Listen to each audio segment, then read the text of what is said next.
Sur le plan monétaire, les 3/4 des réserves d'or du monde entier se trouvent entreposées dans la fameuse citadelle de la Banque fédérale, Fort Knox. C'est que le dollar égale l'or. Les États-Unis se sont engagés à l'échanger contre le métal jaune sur simple demande des États.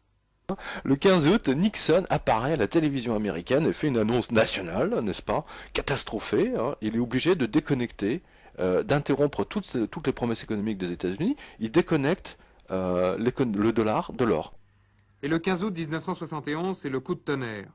Richard Nixon annonce au monde stupéfait que les États-Unis renoncent à leurs engagements monétaires. La convertibilité du dollar en or est suspendue. Finito, terminé, parce qu'ils ont tellement dépensé à la guerre du Vietnam que... Les Américains gagnent des devises grâce à leurs exportations, mais ils en dépensent beaucoup plus pour financer la guerre du Vietnam.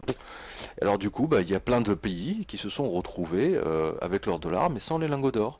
La CIA a tout fait pour empêcher les pays de récupérer leurs lingots d'or. Seul De Gaulle a envoyé la marine nationale récupérer les lingots d'or. Hein, et il l'avait vu avant lui. Hein, il voyait bien que les mecs, ils impriment autant de dollars qu'ils voulaient.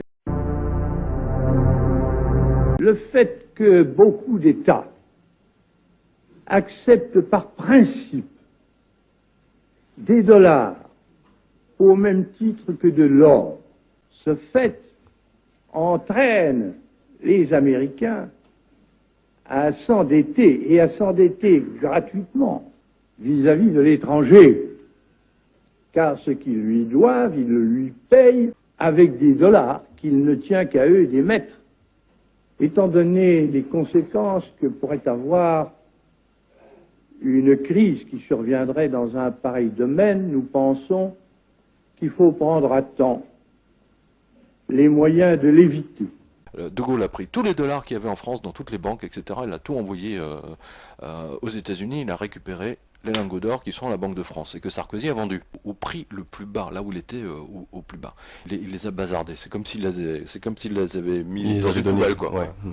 Quand il était ministre du budget, il a vendu. J'en reviens. Je n'en suis pas revenu parce que c'est très intéressant de voir à quel point la presse économique française n'a absolument pas couvert cette action de Sarkozy. C'est passé comme une lettre à la poste. L'or de la France vendu par Sarkozy suite. Alors, problème de liquidité, encore et toujours cette même question. Oui. Pourquoi est-ce qu'on se pose cette question?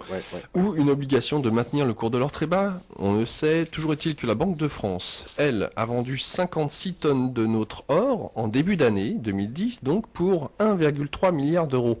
Nous apprend la Tribune. Rappelons une nouvelle fois que Nicolas Sarkozy, alors ministre du Budget, avait lui aussi vendu 600 tonnes d'or des Français pour acheter des billets Monopoly, des dollars et un peu de yens. Il reste donc dans les caves à Roquefort 2379 tonnes d'or. Voilà. Mais regardez bien le communiqué de presse de la Banque de France, daté du 1er avril, souhaitant que cela soit une blague, mais je ne le crois pas. Par ailleurs, la poursuite d'opérations de cession d'or a également concouru à l'augmentation des placements rémunérés avec 56 tonnes vendues pour 1,3 milliard d'euros.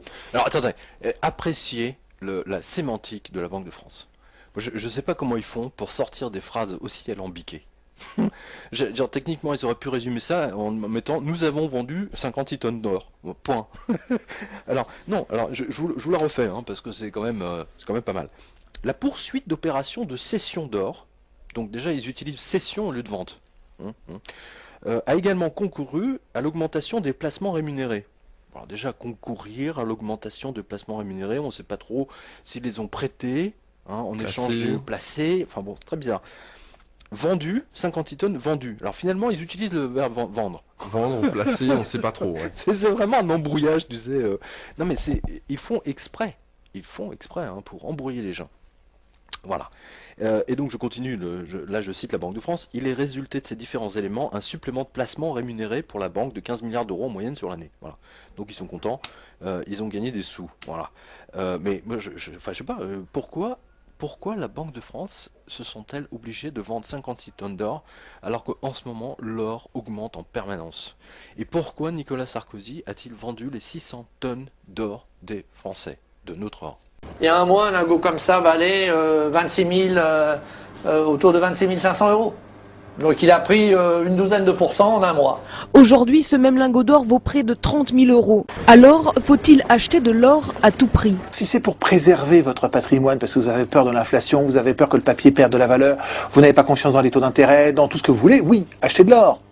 De la même façon, dans l'autre sens, vous avez de l'or. Si vous avez besoin de refaire votre toiture, d'acheter une maison ou d'installer des enfants, vendez de l'or.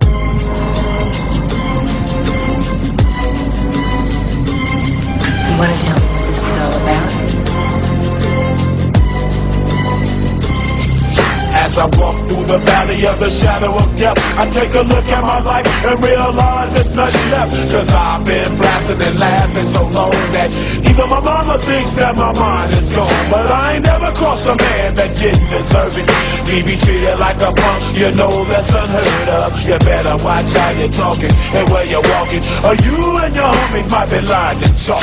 I really hate the trip, but I gotta know. As they croak, I see myself in the pistol smoke. Fool, I'm the kind of G the little homies wanna be like, on my knees in the night, saying prayers in the street light. Been spending most of the night living in the gangster's paradise. Been spending most of the night living in the gangster's paradise. Keep spending most of the night living in the gangster's paradise. Keep spending most of the night living in the gangster's paradise. Look at the situation they got me facing. I can't live a normal life. I was raised by the shit, so I gotta be down with the hood team. Too much television watching got me chasing dreams. I'm an educated fool with money on my mind. Got my tin in my hand and a gleam in my eye. I'm a loped out gangster, set tripping banker, and my homies is down, so don't arouse my anger. Fool, death ain't nothing but a heartbeat away. I'm living life, do or die. What can I say? I'm 23 now, but will I live to see 24? The way things is going, I don't know.